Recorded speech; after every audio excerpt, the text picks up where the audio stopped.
Hello students, myself Mohammad Alam Ansari. स्वागत है आपका अपने YouTube channel Alam foundation classes पे। बच्चों, आज है पॉलिटेक्निक एंट्रेंस एग्जाम के प्रिपरेशन का डे 12 का पार्ट 2 है, क्योंकि डे 12 में मैंने एक पार्ट पढ़ाया था, 15 मिनट का ही था। एक पार्ट मैंने बनाया था जिसमें मैंने एटॉमिक स्ट्रक्चर्स के कुछ इंपॉर्टेंट क्वेश्चंस कराए थे। बहुत बेसिक क्वेश्चंस थे और मुझे विश्वास है कि आप एटॉमिक स्ट्रक्चर्स का कोई भी आज तक पूछा हुआ क्वेश्चन देखेंगे तो मैंने जो कॉन्सेप्ट दिए हैं, जो आपको थ्योरीज पढ़ाई हैं, उनसे सारे क्वेश्चंस सॉल्व हो जाएंगे। तो चलिए बच्चों, शुरू करते हैं आज की क्लास बिना टाइम गंवाए। तो पेपर और पेन उठाइए और शुरू कर दीजिए आज का क्लास पढ़ना। तो आज हम शुरू करेंगे डे 12 के पार्ट 2 में रेडियो एक्टिविटी तथा नाभिकीय ऊर्जा।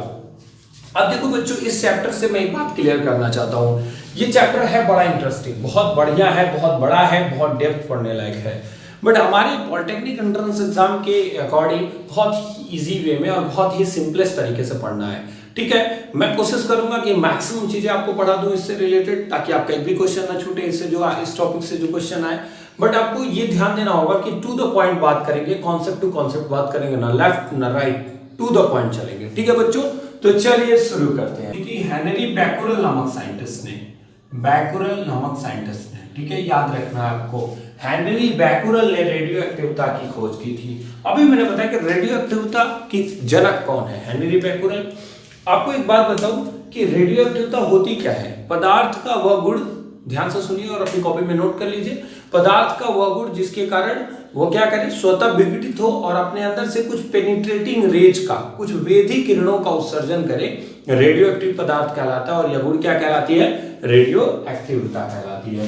तो हेनरी बैकुरल ने देखा कि कुछ ऐसे भी सबस्टेंस पाए जाते हैं इस पूरे यूनिवर्स में, इस ब्रह्मांड में, इस धरती पर, जो क्या करते हैं, स्वतः विघटित होते हैं और क्या करते हैं, अपने अंदर से कुछ पेनिट्रेटिंग किरणों का, वेधी किरणों का उत्सर्जन करते हैं। और ऐसे पदार्थों को उन्होंने क्या नाम दे दिया, रेडियो एक्टिव पदार्थ, रेडियो एक्टिव सबस्टेंस। इसके बाद बच्चों, हेनरी बैकुरल के बाद दो साइंटिस्ट और आए, पियरे क्यूरी वो मैडम क्यूरी। ठीक है, दो साइंटिस्ट थे, पियरे क्यूरी और मैडम क्यूरी। इन दोनों ने दो नए रेडियोएक्टिव तत्वों की खोज की, एक था पोलोनियम और एक था रेडियम। ठीक है, रेडियम और पोलोनियम की खोज किसने की थी, तो पियरे क्यूरी और मैडम क्यूरी ने।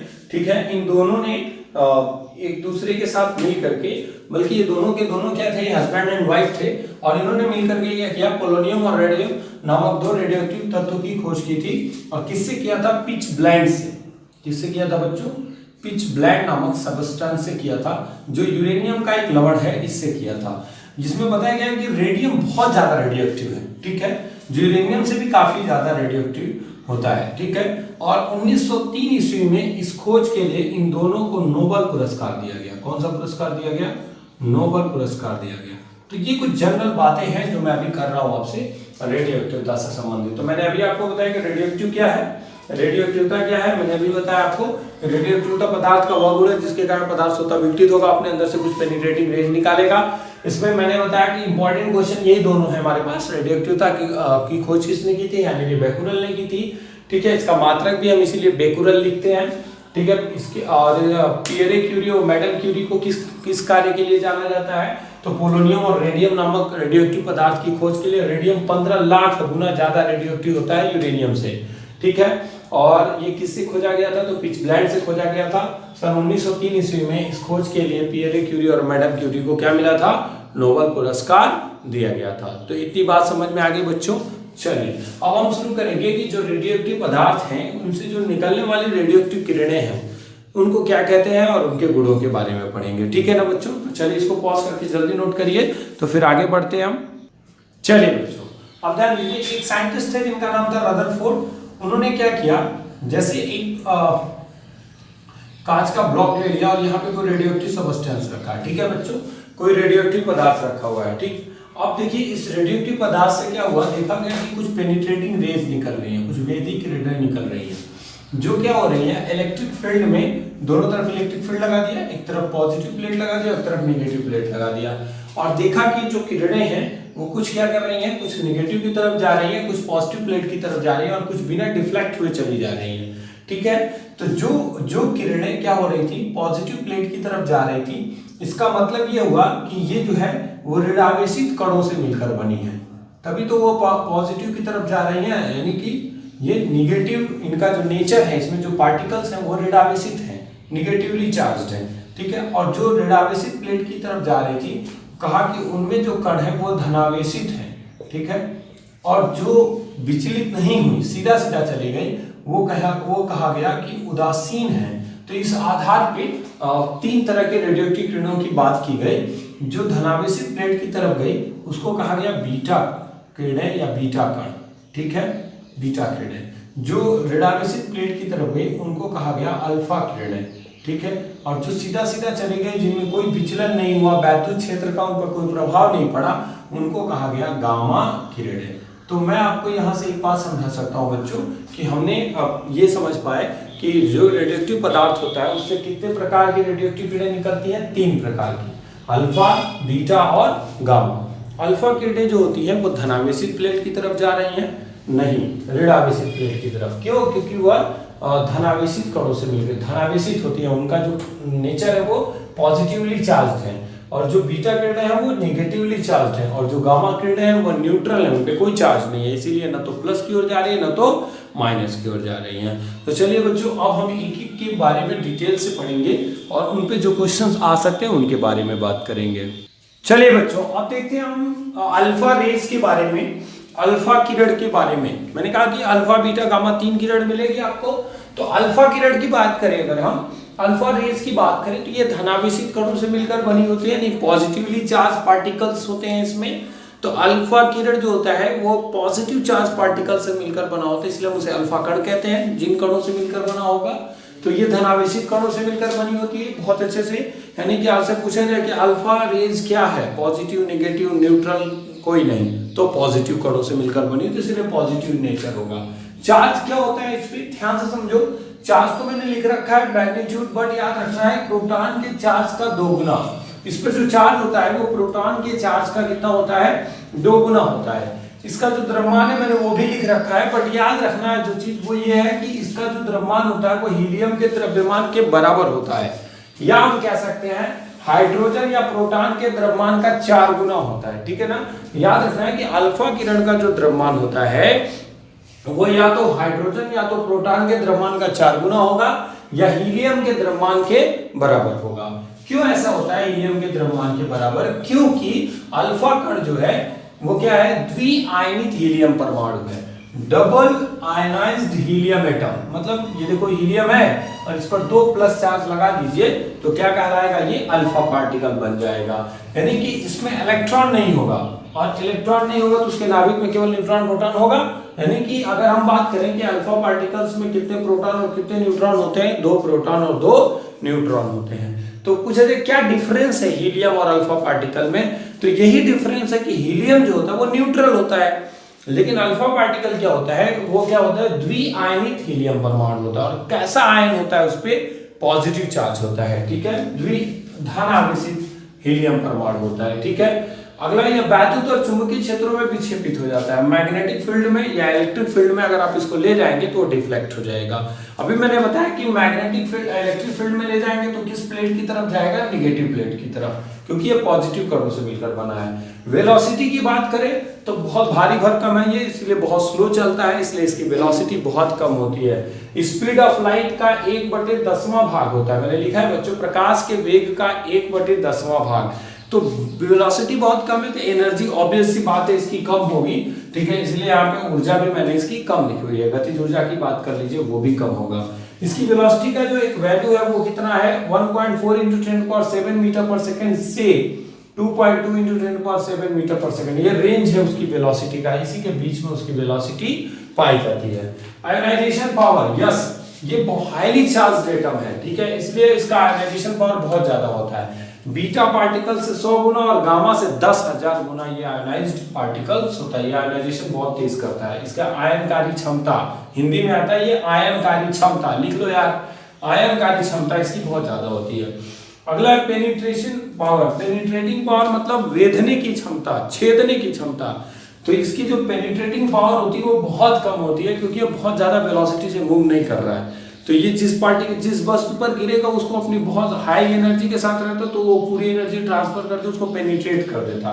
बट ये पेनिट्रेटिंग पावर इसका बहुत कम होता है, बीटा पार्टिकल्स का 1/100 गुना और गामा का 1/1,00,000 गुना होता है, ठीक है ना, 10,000 गुना होता है, सॉरी। और इसकी ऊर्जा अभी मैंने बताई कि ये क्या होती है, कम होती है। तो अल्फा पार्टिकल्स के बारे में मैंने आपको जो जानकारियां दी हैं, इससे ज्यादा क्वेश्चंस, इससे ज्यादा सवाल नहीं बन सकते आपके अल्फा पार्टिकल्स पे।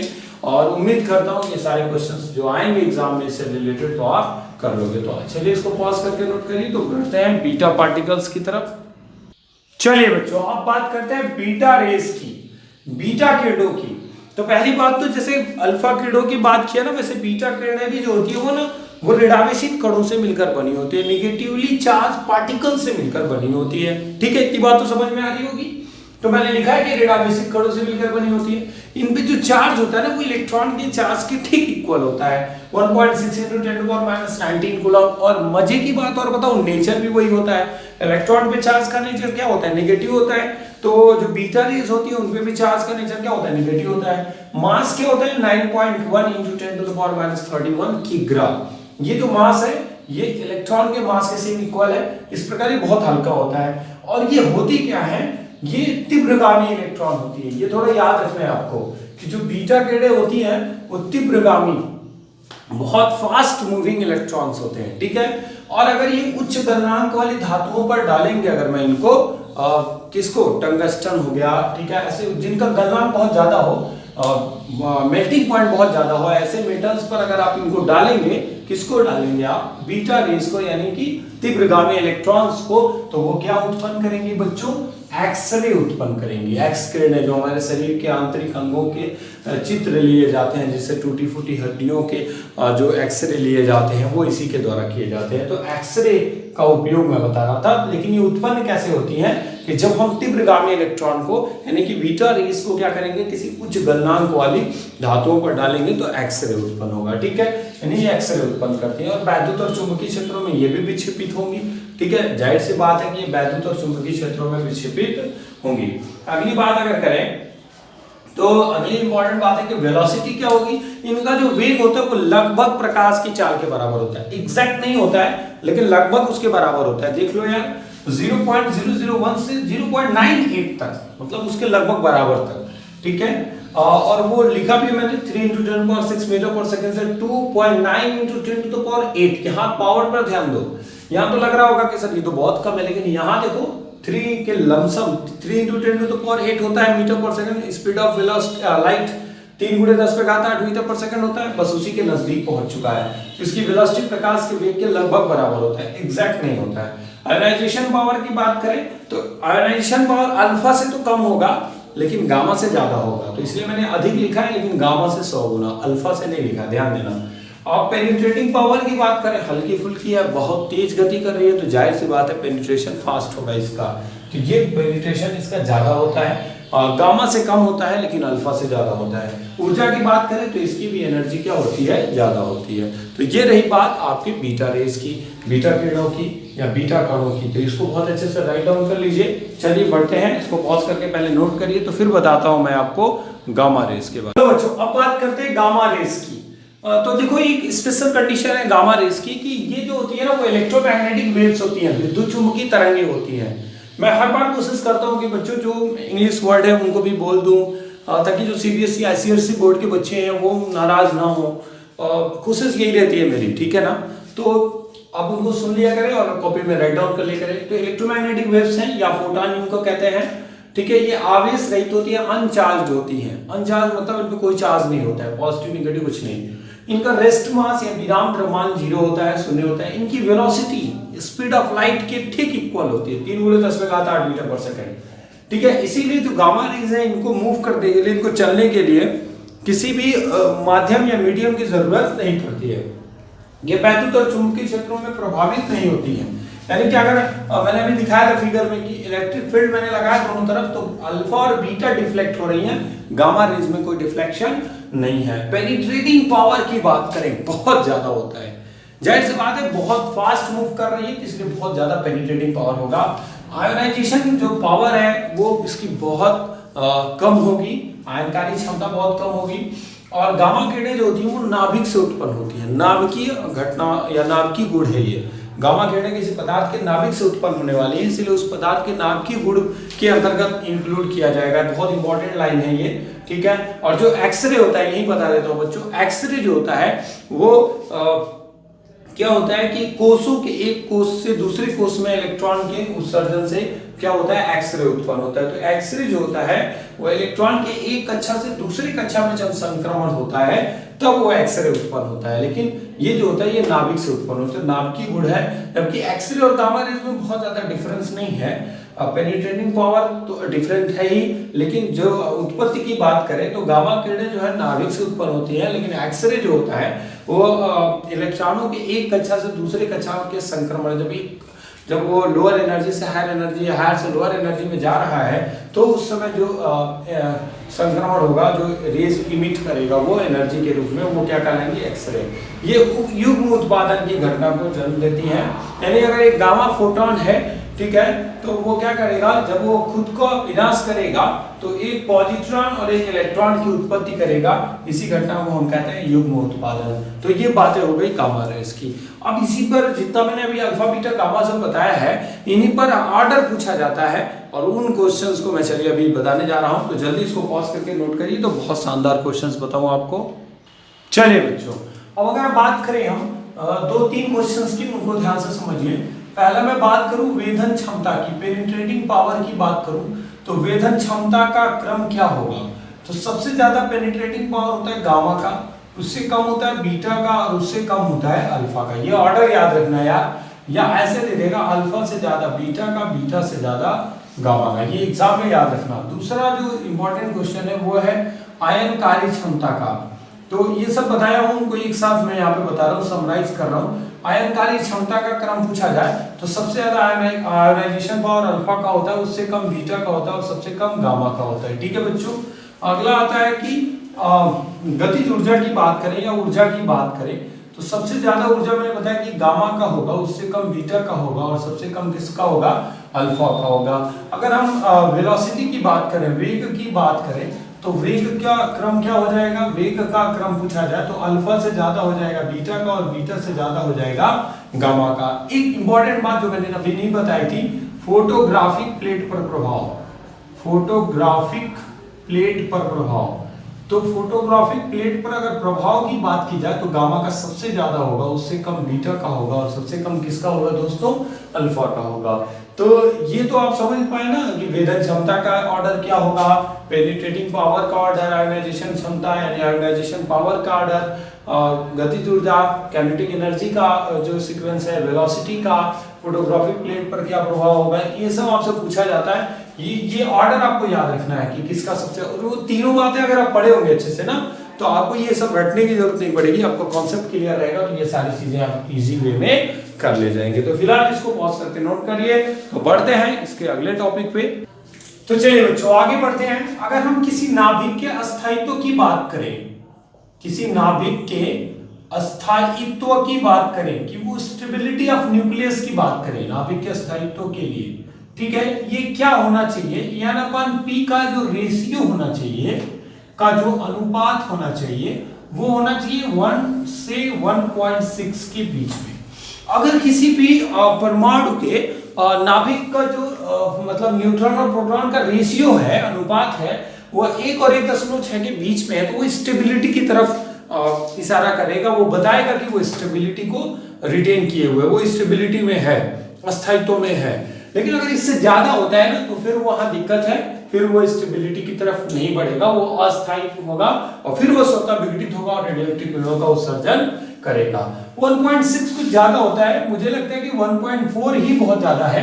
1.4 के बाद जब आते हैं ना तो वो अनस्टेबिलिटी की तरफ बढ़ता है। कुछ किताबें 1.6 लिखती हैं, आप याद रखना, अगर 1.6 ऑप्शन में दिया तो वही ट्रिक करना। ठीक है बच्चों, आगे बढ़ते हैं। चलो देखो, अगर तुम बात कर रहे थे कि अल्फा किरण की, तो मान लो कि ये कोई एलिमेंट है, X एक तत्व है, इसका परमाणु क्रमांक Z है, द्रव्यमान संख्या A है।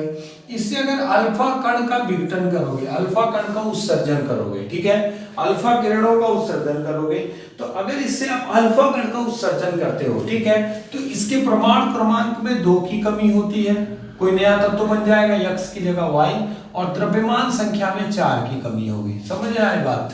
किसी भी तत्व से अगर आप अल्फा कण का उत्सर्जन करते हैं, ध्यान से मेरी बात सुनिए बच्चों, तो इसके परमाणु क्रमांक में कितने की कमी हो रही है? 2 की। देखो Z-2 हो गया। द्रव्यमान संख्या में कितने की कमी हो रही है? 4 की। और एक नया तत्व बन गया x की जगह y, और यहाँ पे 2He4 प्लस 2He4 बैलेंस करने के लिए लिखा है। हीलियम अल्फा का कण हो गया, अल्फा कण हो गया।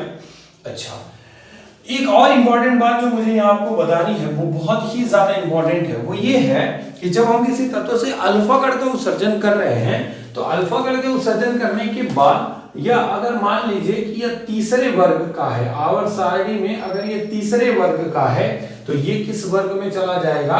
पहले वर्ग में चला जाएगा। किस वर्ग में चला जाएगा? पहले वर्ग में। ऐसा क्यों हुआ?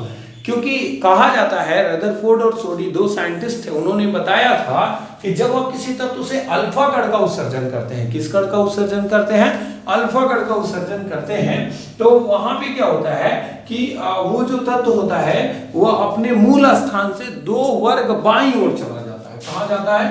2 वर्ग बाईं ओर, बाईं ओर, ठीक है। और आपको पता होना चाहिए कि अगर सारणी में लेफ्ट टू राइट जाने पर वर्ग बढ़ता है, तो अगर हम बाईं ओर जाएंगे तो वर्ग संख्या घटेगी। तो अगर तीसरे वर्ग में वो तत्व है तो वो किस वर्ग में चला जाएगा दोस्त? वह पहले वर्ग में चला जाएगा। अगर 5वें में है तो किस में चला जाएगा? तीसरे में। 7वें में है तो किस में चला जाएगा? 5वें में। और अगर शून्य वर्ग में है तब किस में जाएगा? यस, ये इंपॉर्टेंट बात है। अगर वो शून्य वर्ग में है, मतलब अगर है तो, ऐसा होना नहीं चाहिए, अगर है तो वो आ जाएगा, फिर शून्य में से 2 कम करो तो वो 7वें में नहीं जाएगा और सीधा सीधा आ जाएगा किसमें? 6वें वर्ग में। तो बात करनी थी कि किसी नाभिक के स्थायित्व की रेशियो के लिए, वो मैंने बता दिया। अल्फा कण का उत्सर्जन करते हैं अगर किसी तत्व से, तो उसमें क्या परिवर्तन होता है? तो उसके परमाणु क्रमांक में 2 की कमी होती है, 2 की कमी होती है, और द्रव्यमान संख्या में 4 की कमी होती है, और वो तत्व अपने 2 वर्ग कहां चला जाता है? बाईं ओर चला जाता है। तो प्लीज इसको पॉज करके तुरंत नोट करिए ताकि मैं बीटा कण के उत्सर्जन की बात कर सकूं। चलो भाई, अब बात करो बीटा कण के उत्सर्जन की। तो मान लो कि x एक तत्व है, इसका द्रव्यमान संख्या a है, आपने इससे बीटा कण का उत्सर्जन कराया। तो जब आप बीटा कण का उत्सर्जन कराओगे तो x की जगह कोई नया तत्व बन रहा है y। क्यों बन रहा है? क्योंकि इसके परमाणु क्रमांक में 1 की वृद्धि हो रही है, यानी कि आपके परमाणु क्रमांक में 1 की क्या होगी? वृद्धि होगी। और द्रव्यमान संख्या में कोई परिवर्तन नहीं होगा। ये लाइन याद रखना है आपको, कोई परिवर्तन नहीं होगा। किसके उत्सर्जन पर? अल्फा बीटा कण के उत्सर्जन पर क्या होगा? परमाणु क्रमांक में यहाँ पे -1E0, ठीक है। बीटा कण के उत्सर्जन में क्या होगा दोस्त? बीटा कण के उत्सर्जन पर परमाणु क्रमांक में 1 की वृद्धि हो जाएगी। देखो, बैलेंस भी समझो बात, रिएक्शन को बैलेंसिंग भी समझो। कभी कभी इनकम्प्लीट रिएक्शन देकर के बैलेंस करने की बात करता है, कहता है क्या भरा जाएगा? बताता हूं, Z+1 में -1 ऐड करोगे तो क्या होगा? Z हो जाएगा, यहाँ Z है।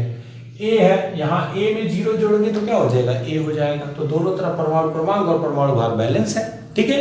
तो ध्यान देने वाली बात क्या है कि अगर हम बीटा कण का उत्सर्जन करेंगे तो परमाणु क्रमांक में 1 की वृद्धि हो जाएगी और द्रव्यमान संख्या में कोई परिवर्तन नहीं होगा, मास नंबर में कोई चेंज नहीं होगा। और सबसे इंपॉर्टेंट बात, अगर ये तीसरे वर्ग का है तो ये जो नया मिलेगा ये चौथे वर्ग का मिलेगा, यानी कि वह तत्व क्या होगा?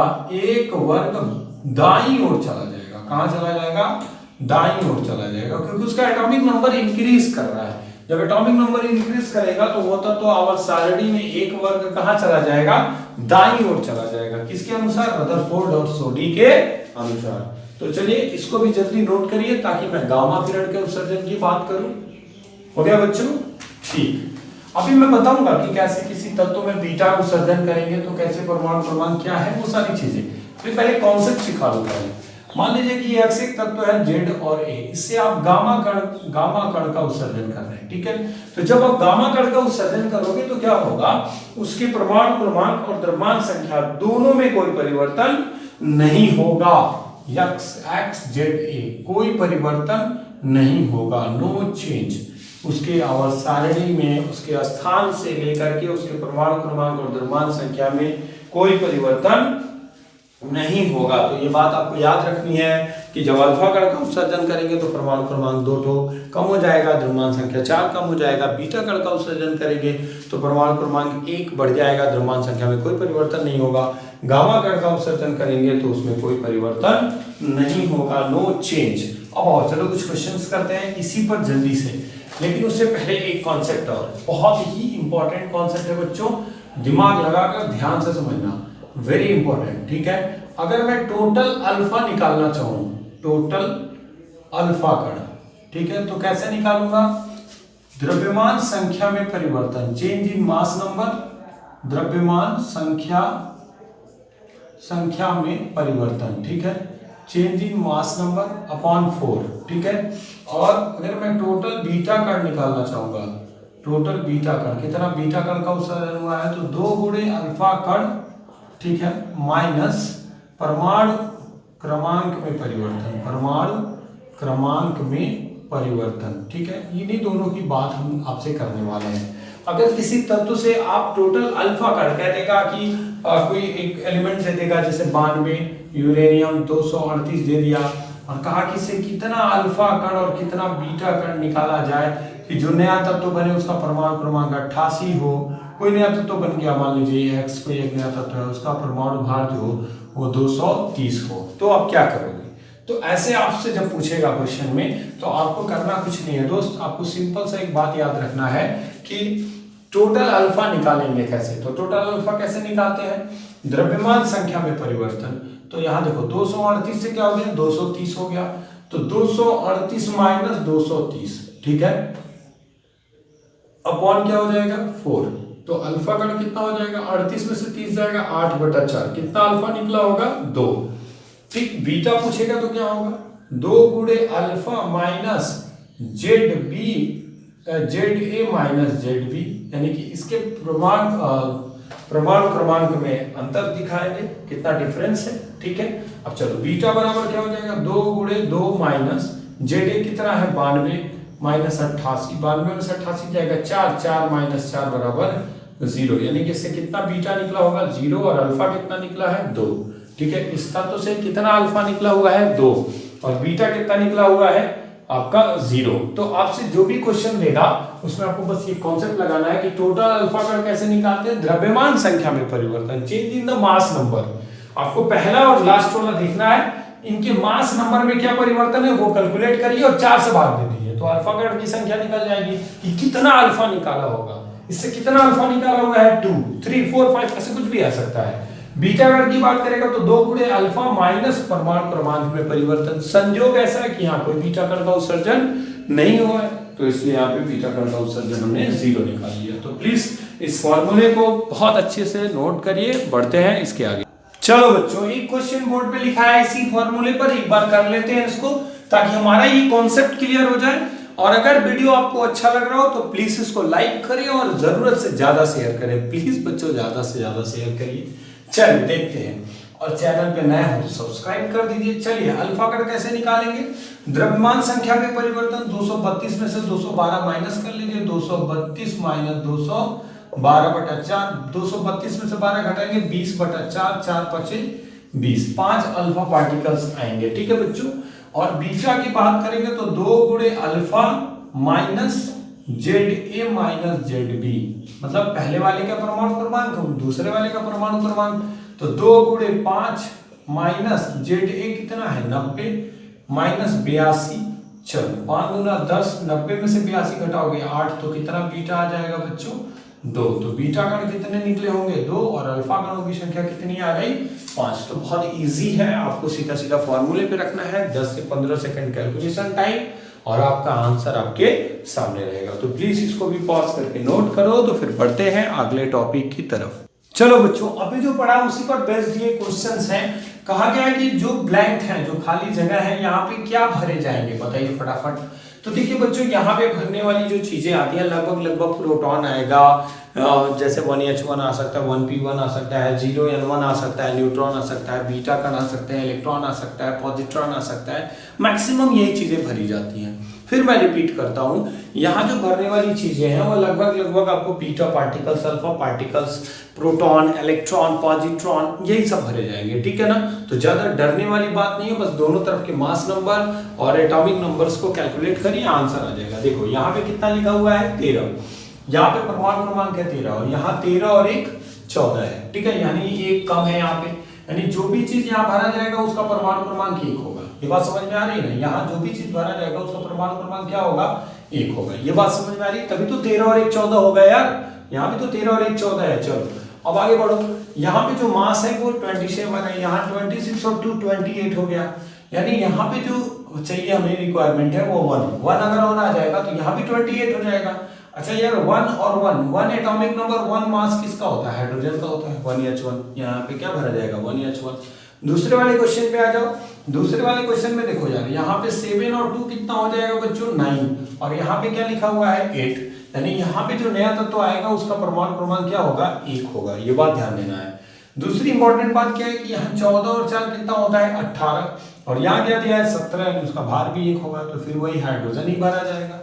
अगले वाले क्वेश्चन में है कि 15 फास्फोरस 30 है, ठीक है, वो किसी दूसरे तत्व में बदल रहा है और यहाँ पे लिखा है 1 प्लस का। अच्छा अगर यहाँ +1 है, ठीक है, ये पॉजिट्रॉन है, +1 है, तो यहाँ 15 है तो यहाँ +1 है, यानी कि 14 और चाहिए, यानी जो नया तत्व आएगा उसमें उसका नीचे वाला 14 होगा, यानी परमाणु क्रमांक 14 होगा, ये कंफर्म हो। और यहाँ 30 है तो यहाँ 0 है, यहाँ 0 है तो जाहिर सी बात है उसका परमाणु भार 30 होगा, 30 में 0 जोड़ोगे तभी तो 30 होगा, तो यहाँ भी 30 है, यहाँ भी 30 होना चाहिए सबका मिला करके, तो बहुत आसान है। 14 किसका होता है, सिलिकॉन का होता है। अरे यार इतना तो याद होना चाहिए कि परमाणु क्रमांक किसका कितना है, तो वो आपको पता होना चाहिए। तो सिलिकॉन का परमाणु क्रमांक 14 था, यानी जो नया तत्व यहाँ भरा जाएगा वो क्या होगा, सिलिकॉन होगा। तो ऐसे भी कुछ fill in the blanks type के क्वेश्चंस आपके एग्जाम में आ सकते हैं, तो प्लीज इन क्वेश्चंस को पॉज करके नोट करिए। तो बढ़ते हैं नेक्स्ट टॉपिक की तरफ। चलिए बच्चों अब अगले टॉपिक की तरफ बढ़ेंगे जो हमारा है अर्ध आयुकाल। अर्ध आयुकाल का मतलब क्या होता है, जितने समय में कोई भी रेडियोएक्टिव पदार्थ की आधी मात्रा विघटित होने में जितना समय लगेगी, यानी कि किसी भी रेडियोएक्टिव पदार्थ की आधी मात्रा को विघटित होने में लगा समय ही क्या कहलाता है, अर्ध आयुकाल, ठीक है। मतलब अगर उसका पूरा मात्रा अगर 1 ग्राम है तो उसको मतलब ½ ग्राम तक आने में जितना टाइम लगेगा वही उसका क्या कहलाएगा, हाफ लाइफ कहलाएगा, अर्ध आयुकाल कहलाता है। इस बात का ध्यान दीजिएगा। इसको दिखाते किससे, या तो t½ से दिखाएंगे या t0.5 से दिखाएंगे, ये तरीका होता है इसको दिखाने का। या एक और तरीका होता है यार t50%, ऐसे भी दिखाते हैं। तो अर्ध आयुकाल को आप t½ से दिखाइए, t0.5 से दिखाइए या t50% से दिखाइए, ये अर्ध आयुकाल को रिप्रेजेंट करने का तरीका हुआ। अब देखो इसके लिए 2 फॉर्मूले मैं बता दे रहा हूँ, डेरिवेशन का कोई मतलब नहीं है। तो पहला जो फार्मूला है वो है n बराबर n0 1/2 to the power n। पहले इनके जो यूज किए गए इसमें लेटर्स हैं उनका मतलब समझ लीजिए। n0 इसका मतलब है t बराबर 0 समय पर प्रारंभिक मात्रा, प्रारंभिक मात्रा। n जो है वो है अर्ध आयु काल, कालों की संख्या, ठीक है। n जो है वो अर्ध आयु कालों की संख्या है, और यहाँ पे जो n0 है वो प्रारंभिक मात्रा है, और n जो है ठीक है वो शेष मात्रा है, शेष मात्रा है, ठीक है। ये आपको याद रखना है, n जो है वो क्या है, शेष मात्रा है, आपको ये बहुत अच्छे से याद रखना है, ठीक है बच्चों। अब आगे बढ़ते हैं इसके बाद से हम कि इसका एक और फॉर्मूला है, वो ये है t बराबर n × t½ ठीक। ये क्या है, टोटल टाइम है, कुल समय है, टोटल टाइम, और ये आप समझ ही रहे हैं अर्ध आयुकाल है, अर्ध आयुकाल। बस इन दोनों फॉर्मूले को अगर आप अच्छे से याद रखोगे तो फिर आप कोई भी क्वेश्चंस को बहुत इजी वे में कर ले जाओगे, ठीक है। तो इसको चलिए शुरू करते हैं, देखते हैं कैसे इन क्वेश्चंस को सॉल्व करना है, ठीक है। तो प्लीज इसको पॉज करके नोट करिए, तो फिर आगे बढ़ते हैं। चलिए बच्चों अब आते हैं क्वेश्चंस की तरफ। क्वेश्चंस को समझेंगे बहुत अच्छे से और ट्रिक के साथ सीखेंगे। देखिए एक रेडियोएक्टिव तत्व की अर्ध आयुकाल है 1590 वर्ष, ठीक है। 1590 वर्ष में वो आधा हो जाएगा, ठीक है। तो 3180 वर्ष में यह कितना रह जाएगा। यार एक बात समझो कि 1590 वर्ष में वह आधा होगा, फिर एक बार और 1590 वर्ष में फिर आधा हो जाएगा, तो इसका जितना बचेगा उसी का तो आधा होगा, तो कितना रह जाएगा, तो देखो 1/4। अब ये कैसे समझ में आना चाहिए, इसके लिए आपको कुछ नहीं समझ में आना है, मत करो ऐसा कॉन्सेप्ट जिससे आपको परेशानी हो, सीधा सीधा देख लो। यहाँ पे टोटल जो हमारा टोटल टाइम है टी, कैपिटल टी है वो है 3180, और जो हमारा स्मॉल टी हाफ है वो है 1590। तो अभी बताया था टी बराबर n गुणे टी हाफ, तो n बराबर क्या हो जाएगा 3190 बटे 1590, 3180 है सॉरी, तो यहाँ भाग देंगे तो 2 बार में कट जाएगा, n बराबर 2, और जब n बराबर 2 मिल जाएगा तो एक फार्मूला पढ़ते हैं n बराबर n0 1/2 पर n, तो शेष मात्रा क्या हो जाएगा 1/2 पर 2 घात, तो n0/4 यानी 1/4 आंसर आ गया। तो अगर आपको ऐसे नहीं समझ में आ रहा है तो एकदम इत्मीनान से समझिए। देखिए कैसे करते हैं, ट्रिक क्या है, पहले दोनों में देखिए क्या संबंध है, 2 गुना 3 गुना 4 गुना का, जितना गुना है उसका 2 का उतना पावर लगाइए, तो क्या हो जाएगा, ये 1590 का कितना गुना है, 2 गुना है, और 2 का पावर लगा लीजिए 1/2 पर 2 गुना मतलब 1/4 आंसर आ गया। बस कोई फार्मूला ही नहीं यूज करना है, बस आपको ध्यान देना है, मैंने फार्मूला भी बता दिया, कॉन्सेप्ट भी सिखा दिया कैसे आपको करना है, ठीक है। वैसे भी डायरेक्ट करना है, मान लीजिए ये इसका 3 गुना होता तो आंसर क्या आ जाता है 1/8 आ जाता, मान लीजिए ये इसका 4 गुना होता तो आंसर क्या आ जाता है 1/16 आ जाता। बस अगला क्वेश्चन है कि एक रेडियोएक्टिव पदार्थ के 10 ग्राम की अर्धायकाल 30 वर्ष है। देखो बच्चों ध्यान से, 10 ग्राम को आधा होने में 30 वर्ष लगता है, तो 200 ग्राम को आधा होने में कितना टाइम लगेगा। बहुत आसान सा क्वेश्चन है, सोच के बताओ।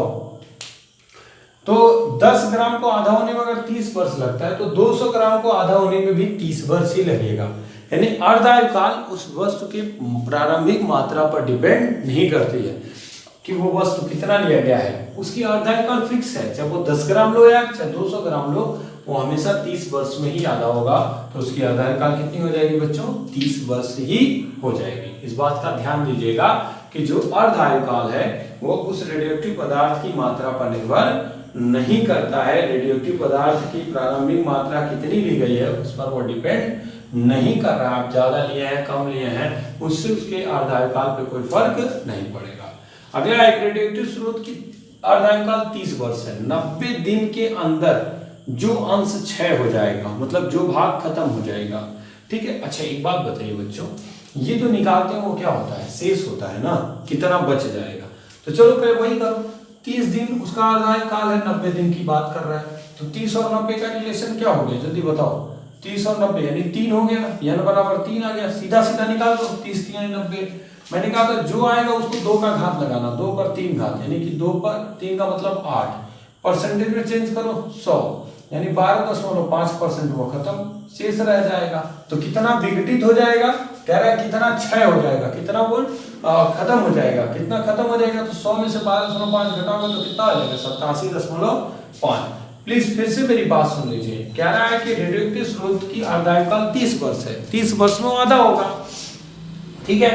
तो 90 दिन के भीतर वो परमाणुओं का वो भाग जो क्षय हो जाएगा, जो खत्म हो जाएगा, तो 90 दिन के भीतर वो कितना हो जाएगा 1/8 भाग हो जाएगा, मतलब 1/8 भाग शेष रह जाएगा, शेष भाग जो है शेष है, ठीक है। और इसको परसेंटेज में चेंज करो, मान लो कि वो 100 था तो 1/8 गुणे 100 तो कितना हो गया 12.5%, वो खत्म हो गया, सॉरी बच गया, तो शेष कितना होगा, क्योंकि ये जो बची हुई मात्रा है वो है 1/8, तो खत्म कितना हुआ होगा 87.5, क्योंकि 100 में से 12.5 घटा लेंगे। अगर ऐसे नहीं करते हो तो खत्म करने के लिए एक फॉर्मूला लगा लो यार, कि मान लो जो शेष बच रहा है, ठीक है, मान लो पहले वो n0 था, बाद में n उसने बच गया, तो n0 माइनस क्या हो जाएगा, n का मतलब n0/8, तो ये हो जाएगा 7n0/8 × 100। इसको सॉल्व करो तो आपको वही आंसर मिल जाएगा। तो मैं बस इतना बताना चाहता हूँ आपको कि कैसे इस क्वेश्चन को सॉल्व करना था इजी वे में। पहले आपको अर्धायुकाल दिया है, टोटल टाइम दिया है, n की वैल्यू निकालिए, जो n की वैल्यू निकालेंगे उससे पता चल जाएगा कि आपका कितनी बार उसने आधा किया है, तो कितना शेष बचेगा 1/n पे, जो 2 पे पावर n लगा लो, तो वो जो आएगा उसका 100 से गुणा करो, परसेंटेज में चेंज हो जाएगा, इतना शेष बचेगा, तो विघटित कितना होगा 100 में से घटा लो तो 87.5 हुआ, विघटित हो जाएगा। तो प्लीज इसको पॉज करके नोट कर लीजिए। चलिए बच्चों अब बढ़ते हैं नेक्स्ट टॉपिक की तरफ। अब आता है माध्य या औसत आयु। माध्य या औसत आयु, ठीक है। अब इसे क्या कहते हैं, माध्य औसत आयु क्या कहलाता है, एवरेज लाइफ पीरियड क्या कहलाता है, ध्यान से सुनिए, एवरेज लाइफ पीरियड।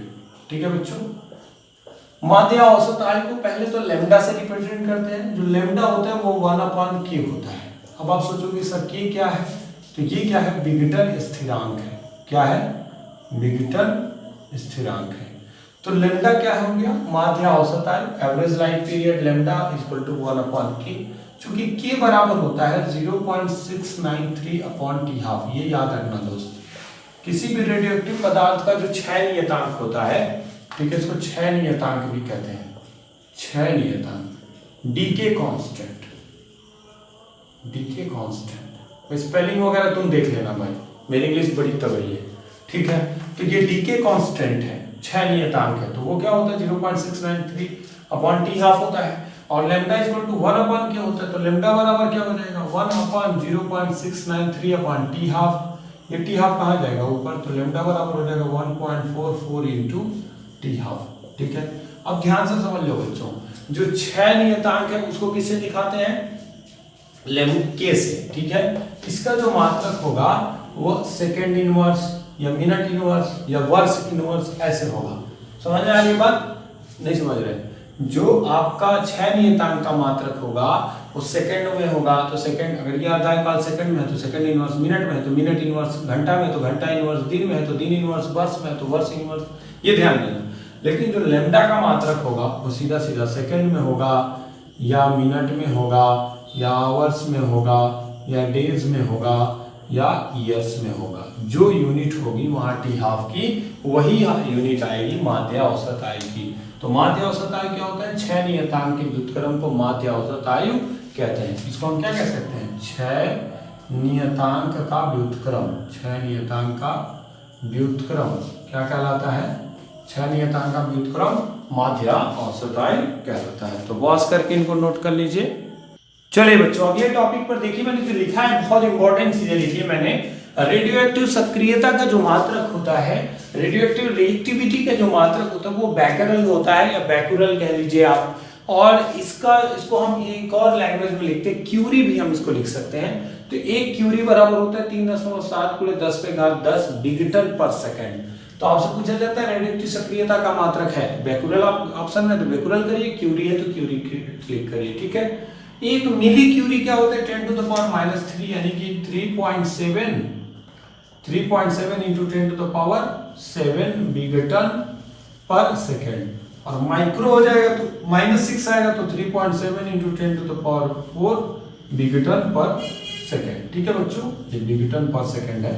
अच्छा, रेडियोएक्टिव सक्रियता का एक अन्य मात्रक रदरफोर्ड भी होता है, बहुत इंपॉर्टेंट है क्योंकि रदरफोर्ड ने ही अल्फा बीटा गामा रेस के बारे में डिटेल स्टडी किया था। एक रदरफोर्ड बराबर होता है 10⁻6 विघटन पर सेकेंड। ये बहुत सारे इंपॉर्टेंट आपको फॉर्मूले मैंने बताया, मात्रक बताए जिनको आपको बहुत अच्छे से याद रखना है।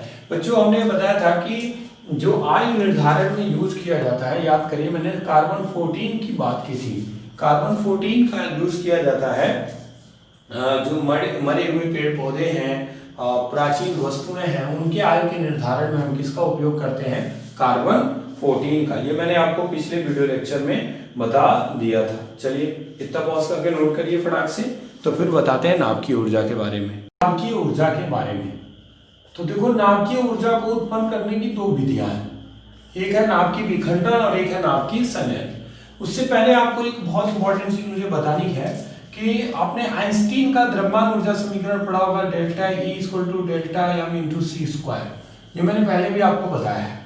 तो अगर delta E = delta m × c² है, तो अगर किसी वस्तु के द्रव्यमान में क्षति 1 AMU की हो, किसी वस्तु का अगर जो द्रव्यमान है 1 AMU 1 एटॉमिक मास यूनिट, उसके मास में अगर क्षति हो रही है, वो अपने मास में उतना लॉस कर रहा है, तो उससे जो एनर्जी आएगी वो 931 मिलियन इलेक्ट्रॉन वोल्ट की आती है। ये अपने दिमाग में बैठा लीजिए। 1 AMU द्रव्यमान से जो उत्पन्न ऊर्जा होती है वो कितनी होती है, 931 मिलियन इलेक्ट्रॉन वोल्ट होती है। यह आपको हर हाल में याद रखना है, अच्छे से समझ लेना है कि 1 मिलियन इलेक्ट्रॉन वोल्ट से जो ऊर्जा आती है वो कितनी आती है, 931 मिलियन इलेक्ट्रॉन वोल्ट। अब नाभिक की ऊर्जा में आगे बढ़ते हैं। तो नाभिक की ऊर्जा में दो प्रक्रियाओं की बात की जाती है, नाभिकीय विखंडन और नाभिकीय संलयन। दो तरह की बात करेंगे। एक आएगा नाभिकीय विखंडन, विखंडन है तो बहुत लंबी कहानी, लेकिन मैं सीधा सीधा टॉपिक पे आता हूं, नाभिकीय संलयन। ठीक है, देखिए अब बात समझने की कोशिश करिए। विखंडन मतलब होता है टूटना और संलयन मतलब होता है जुड़ना। विखंडन मतलब न्यूक्लियर फिजन, उसको हम बोलेंगे न्यूक्लियर फिजन। ठीक है बच्चों, ये क्या हो जाएगा, नाभिकीय विखंडन हो जाएगा। और न्यूक्लियर फ्यूजन, ठीक है, ये क्या हो जाएगा, नाभिकीय संलयन हो जाएगा।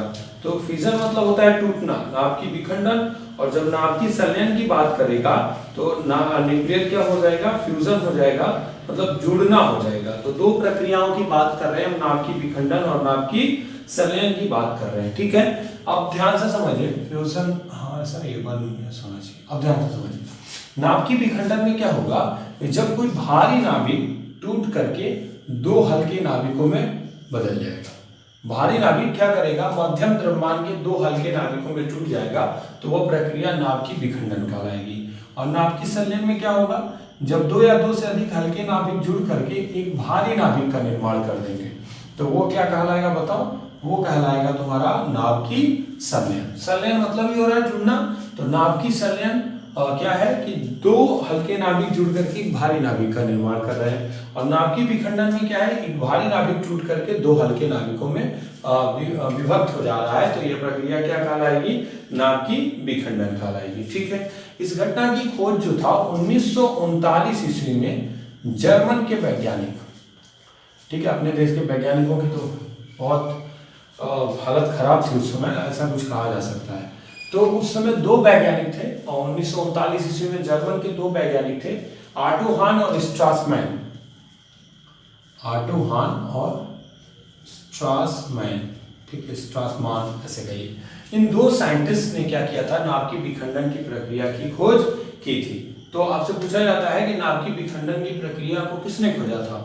तो 1939 में जर्मन के वैज्ञानिक थे जिन्होंने ऑटो हान और स्ट्रासमैन ने नाभिकीय विखंडन की प्रक्रिया की खोज की थी। अभी इनके रिएक्शंस लिखवाऊंगा। और दूसरा आता है कि जो नाभिकीय संलयन है, ठीक है, नाभिकीय संलयन एक ऐसी प्रक्रिया है जिसमें हल्के नाभिक संयुक्त होकर के क्या बनाते हैं, एक भारी नाभिक का निर्माण करते हैं। नाभिकीय विखंडन भी दो तरह की होगी, एक नियंत्रित श्रृंखला अभिक्रिया होगी और एक अनियंत्रित श्रृंखला अभिक्रिया होगी।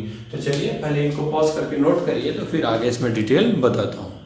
चलो बच्चों, अब देखो नाभिकीय विखंडन पर मैंने बहुत इंपॉर्टेंट पॉइंट लिख रखा है। मैं पहले से इसलिए लिख दे रहा हूँ यार कि आपका समय बच जाए, वीडियो बहुत लंबा हो जाएगा, 1.5 से पौने 2 घंटे का हो जाएगा। अभी मुझे पता है कि ये वीडियो 50 मिनट के लमसम पहुंच चुका है, तो मैं नहीं चाहता हूँ कि वीडियो इतना लंबा हो जाए कि आप उसे देखो ही ना। आपको भी थोड़ा सा नेट वगैरह का प्रॉब्लम है, लॉकडाउन है, तो आप भी सोच रहे हो यार सिर्फ यही देखेंगे तो कब टिकटॉक चलाएंगे। एक बीमारी है टिकटॉक, तो फिलहाल उस बीमारी से बचिए और पढ़ाई करिए। तो नाभिकीय विखंडन के लिए जो एग्जाम्पल है वो क्या है, 92 यूरेनियम 238। देखो ये भारी नाभिक हो गया यूरेनियम का, उस पर हमने न्यूट्रॉनों की बमबारी की, 56 बेरियम और क्रिप्टॉन में जुड़ के 3 न्यूट्रॉन और निकले। होता क्या है, ये 92 यूरेनियम है, इससे 3 न्यूट्रॉन निकले, ठीक है। अब ये तीनों फिर क्या करेंगे, 3 नए निकालेंगे, ठीक है, मतलब ऐसे चेन बनती चली जाएगी, इसीलिए हम इसको श्रृंखला, बार बार चेन रिएक्शन बोल रहे हैं। अब ये दो तरह का होगा, एक कंट्रोल्ड होगा और एक अनकंट्रोल्ड होगा। अगर नाभिकीय विखंडन को हम कंट्रोल कर लेते हैं, एक तो याद रखो यार इसके एग्जांपल को, इसका रिएक्शन याद रखो, ठीक है, ऐसा रिएक्शन लिख देगा। और इससे ऊर्जा कितनी मिलती है, लगभग 200 मिलियन इलेक्ट्रॉन वोल्ट। समझ में आ रही बात।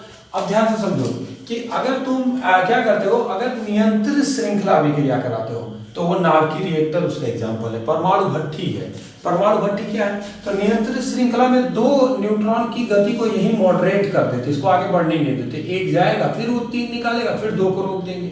तो फिलहाल होता क्या है, नाभिकीय विखंडन में 2 तरह से है, एक हो गया आपका नियंत्रित श्रृंखला अभिक्रिया और एक हो गया दोस्त अनियंत्रित श्रृंखला अभिक्रिया। तो जो कंट्रोल्ड है चेन रिएक्शन है वो परमाणु भट्ठी है, जिससे जो ऊर्जा मिलेगी उसका हम लाभकारी कार्यों में उसका उपयोग करेंगे। ठीक है, नियंत्रित श्रृंखला। जैसे इसमें इंपॉर्टेंट चीज क्या है कि इसमें ईंधन क्या क्या उपयोग किया जाएगा, तो यूरेनियम या प्लूटोनियम यूज किया जाता है। इसमें मंदक का काम कौन करता है, भारी जल, जिसका सूत्र होता है D2O, बहुत इंपॉर्टेंट है ये, ठीक है, पूछा जाता है कि नाभिकीय रिएक्टर में मंदक का काम कौन करता है, भारी जल करता है। कंट्रोलर का काम कौन करता है, कैडमियम की छड़ें, कैडमियम या बोरान की छड़ें, या बोरान की छड़ें, ठीक है, कैडमियम या बोरान की छड़ें जो होती हैं वो किसका काम करती हैं, कंट्रोलर का काम करती है। शीतलक कूलेंट का काम कौन करता है, तो वायु, ठंडा जल या CO2 या लिक्विड सोडियम धातु भी क्या करता है, शीतलक का काम करता है। और अनियंत्रित श्रृंखला अभिक्रिया पर आधारित बहुत ही सभ्य उपकरण है जिसका नाम है परमाणु बम या नाभिकीय बम। आप जान ही रहे हैं, हिरोशिमा और नागासाकी पर जब अमेरिका ने इसे गिराया था तो कितनी हानियां पहुंची थी, वहां के लोगों को कितनी ज्यादा दिक्कतें हुई थी। आज भी उसका प्रभाव देखा जाता है जापान में। तो परमाणु बम क्या है, वो बहुत खतरनाक है। नाभिकीय विखंडन की अनियंत्रित श्रृंखला अभिक्रिया पर अपार ऊर्जा निर्मुक्त होगी और नियंत्रित श्रृंखला अभिक्रिया से लाभकारी कार्यों में हम उसका उपयोग करेंगे। तो 2 क्वेश्चन आपको पूछे जाते हैं, परमाणु बम किस पर आधारित है, तो नाभिकीय विखंडन की अनियंत्रित श्रृंखला अभिक्रिया पर आधारित है। नाभिकीय रिएक्टर किस पर आधारित है, तो नाभिकीय विखंडन की नियंत्रित श्रृंखला अभिक्रिया पर आधारित है। नाभिकीय रिएक्टर में ईंधन का उपयोग 92 यूरेनियम 235 या प्लूटोनियम का मंदक होता है, भारी जल। नियंत्रक का काम करता है कैडमियम और शीतलक का काम करता है वायु, ठंडा जल अथवा CO2 या लिक्विड सोडियम। तो चलिए इसको पॉज करके नोट करिए, तो फिर नाभिकीय संलयन की मैं रिएक्शंस बताऊं और उसके उपयोग बताऊं। चलो बच्चों, अभी मैंने बताया था नाभिकीय संलयन का क्या मतलब होता है कि जहां पे हल्के नाभिक जोड़ करके एक भारी नाभिक का निर्माण करते हैं और वो जो भारी नाभिक होता है वो अस्थायी होता है, ये बात का ध्यान रखिएगा। जैसे देखिए यहाँ पे 1s2 ड्यूटेरियम के 2 हल्के नाभिक जुड़ करके ट्राइटियम बना रहे हैं, फिर ट्राइटियम ड्यूटेरियम के साथ मिलकर के हीलियम बना दे रहा है। तो यहाँ पे एक भारी नाभिक का निर्माण हुआ है और यह प्रक्रिया नाभिकीय संलयन को दर्शा रही है। इसी तरह 1H1 2He4 में देखो ये रिएक्शन बैलेंस नहीं है मेरे भाई, ऐसे गुस्सा मत जाया करो मुझसे यार, फिर कमेंट में करते हुए सर ये रिएक्शन बैलेंस नहीं था, फिर कुछ लोग व्हाट्सएप पे फोटो खींच के भेजते हैं, ठीक है। एक बात और बता दूं, कैलकुलेशन में अगर कहीं प्लस माइनस का चक्कर होता है ना, तो वो तुम खुद समझ लिया करो यार, किस बात के लिए आप बैठे हुए हो, थोड़ा सा समझो यार। हो जाता है, 1.25 घंटे 1.5 घंटे का वीडियो रहता है, तो बनाते बनाते हो सकता है कि एक आध चीजें छूट जाती है। ऐसे नहीं कह रहा हूँ कि मैं आपको दोष दे रहा हूँ यार, प्लीज बुरा मत माना करिए, ठीक है। तो बस वो मैं कह रहा हूँ कि अगर कहीं मिस्टेक हो जाता है तो प्लीज उसको अंडरस्टैंड खुद समझ सकते हैं आप, इस काबिल है कि उसमें जो भी मिस्टेक हुआ उसको थोड़ा समझ सकते हैं। तो कहीं कहीं मल्टीप्लिकेशन में दिक्कत हो गई थी, एक लड़के ने भेजा था मुझे, मैंने देखा, तो फिलहाल मैं कोशिश करूंगा कि ऐसी गलतियां मुझसे ना हो। तो यहाँ पे देखिए, जैसे हाइड्रोजन की ये 2 समस्थानिक 2 छोटे छोटे परमाणु हो गए, जब आपस में जुड़ेंगे तो हीलियम बना रहे हैं। तो ये डायरेक्ट नहीं हुआ, कई स्टेप का प्रोसेस है, बट ये जो रिएक्शन है वो किसको दिखा रहा है, नाभिकीय संलयन को दिखा रहा है। नाभिकीय संलयन पर आधारित जो बहुत ही अच्छा और विनाशकारी उपकरण है वो है हाइड्रोजन बम या संलयन बम। अमेरिका के वैज्ञानिकों ने सबसे पहले इसे बनाया था। आप जानते हैं हाइड्रोजन बम बहुत खतरनाक होता है। हाइड्रोजन बम की जो विध्वंसक शक्ति है वो परमाणु बम से कई गुना ज्यादा है। आज तक इसका उपयोग किसी ने किया नहीं है, उम्मीद करता हूं कि जब तक इस धरती और ब्रह्मांड है तब तक कोई ना करे, ठीक है, वो ज्यादा बेहतर रहेगा। और दूसरा, सूर्य की अपार ऊर्जा, जो सूर्य के पास इतनी ज्यादा ऊर्जा है ना, उसका प्रमुख कारण क्या है, हल्के नाभिकों का संलयन। और किसके हल्के नाभिकों का, हाइड्रोजन के हल्के नाभिकों का संलयन होती है। क्वेश्चन पूछेगा सूर्य की अपार ऊर्जा का प्रमुख कारण है नाभिकीय संलयन, नाभिकीय विखंडन, ठीक है। ऐसे 2 ऑप्शन और दे देगा और तो आंसर क्या हो जाएगा, नाभिकीय संलयन हो जाएगा। चलो बच्चों इतना नोट करो, तो फिर लास्ट में मैं बताता हूँ कि जितने भी रेडियो एक्टिव समस्थानिक होते हैं उनका उपयोग क्या है। तो जल्दी इनको पॉज करके नोट कर लिए, तो फिर मैं आपको बताऊं रेडियो एक्टिव समस्थानिकों के। देखिए अभी मैंने जो रेडियो एक्टिव सबस्टेंस के नाम लिखे हैं और उनका उपयोग पढ़ते हैं, ठीक है। जैसे कोबाल्ट 60 का उपयोग कहाँ होता है, तो कोबाल्ट 60 का उपयोग होता है कैंसर की विकिरण चिकित्सा, जो कीमोथेरेपी कहलाती है, ठीक है। कैंसर के जो अनवांटेड सेल होते हैं हमारे शरीर के अंदर, उसी को तो कैंसर बोलते हैं। तो उसकी विकिरण चिकित्सा और धातु के टुकड़ों के भीतर दरार ज्ञात करने में और उनकी मोटाई मापने में इस्तेमाल किया जाता है। ब्रेन ट्यूमर के इलाज में भी हम कोबाल्ट 60 का उपयोग करते हैं। अगला है फास्फोरस 32, रक्त कैंसर के उपचार में, ब्लड कैंसर जिनको होता है उनमें किसका उपयोग किया जाता है, फास्फोरस 32 का उपयोग किया जाता है। कोबाल्ट 60 का उपयोग हार्ट पेशेंट के लिए भी यूज किया जाता है। हृदय की जो रोग होता है, हार्ट के जो पेशेंट होते हैं, हृदय रोगी जो होते हैं, उनके भी लिए कोबाल्ट 60 का उपयोग किया जाता है। अगला आयोडीन 31 थायराइड कैंसर या थायराइड संबंधी अन्य बीमारियों के उपचार में किया जाता है। आपको मालूम है ना, आयोडीन की कमी से घेंघा रोग होता है, ठीक है, ये भी याद रखिएगा। और आयोडीन 31 जो होता है वो थायराइड कैंसर या थायराइड से संबंधित बीमारियों के उपचार में उपयोग किया जाता है। सोडियम 24 जो होता है वो ब्लड सर्कुलेशन, रक्त प्रवाह की जो स्पीड होती है हमारे वेन्स में, और जो ब्लड सर्कुलेट कर रहा है उसकी जो स्पीड है उसको जांचने में हम सोडियम 24 का उपयोग करते हैं। आयरन 59 का उपयोग किया जाता है जिगर की तिल्ली के उपापचय के अध्ययन में, मेटाबॉलिक स्टडी किया जाता है, ठीक है, लिवर का। ठीक, आगे बढ़ते हैं। F18 का उपयोग किया जाता है पैट स्कैन तथा न्यूक्लियर स्कैनिंग में, ठीक है। याद रखना है आपको कि जो ये फ्लोरीन 18 का उपयोग है, फ्लोरीन का जो आइसोटोप है 18, फ्लोरीन 18 का जो उपयोग है उसको मैं आपको बता रहा था कि इसका उपयोग कहाँ किया जाता है, कैंसर कोशिकाओं के लिए किया जाता है। कैंसर कोशिकाएं जो होती है उनका पैट स्कैन किया जाता है और न्यूक्लियर स्कैनिंग के लिए इसका उपयोग किया जाता है, ठीक है। न्यूक्लियर मेडिसिनल स्कैन में होता है, न्यूक्लियर मेडिसिनल स्कैन में, ठीक है, याद रखना आपको। और आगे याद रखना फास्फोरस 32, सल्फर 35, कैल्शियम 45, कोबाल्ट 60 का प्रयोग एग्रीकल्चर फील्ड में भी किया जाता है। कार्बन 14 का उपयोग मैंने आपको बहुत अच्छे से बताया है कि यह कार्बन डेटिंग एक विधि है जिसमें हम पेड़ पौधों और मरे हुए जीवाश्मों का जो आयु निर्धारण होता है उसमें हम उपयोग में लाते हैं। तो ये रही बात रेडियो एक्टिविटी और नाभिकीय ऊर्जा की। और इससे रिलेटेड जितने क्वेश्चंस है ना आप उठा के देख लीजिए, आपके सारे क्वेश्चंस हल हो जाएंगे। एक क्वेश्चन है विल्सन अभ्रक में कौन सा पद चिन्ह नहीं छोड़ता है। याद रखना है विल्सन अभ्रक में कौन पद चिन्ह नहीं छोड़ेगा, जो चार्ज पार्टिकल नहीं होगा वो पद चिन्ह नहीं छोड़ेगा। उसमें जो ऑप्शन दिया हुआ था आपके एग्जाम में जो पूछा गया था विल्सन अभ्रक वाले क्वेश्चन में जो ऑप्शंस दिए गए थे वो इलेक्ट्रॉन, प्रोटॉन, अल्फा कण और न्यूट्रॉन था। इलेक्ट्रॉन, प्रोटॉन, अल्फा कण और न्यूट्रॉन। तो न्यूट्रॉन ही वह कण है जो विल्सन अभ्रक में कोई चिन्ह नहीं छोड़ता है क्योंकि यह न्यूट्रल है, बाकी सभी के सभी चार्ज पार्टिकल्स है, ठीक है। चार्ज पार्टिकल्स है तो किसी तरह डिफ्लेक्ट हो रहे होंगे इसलिए उनका एक पाथ मिल रहा होगा।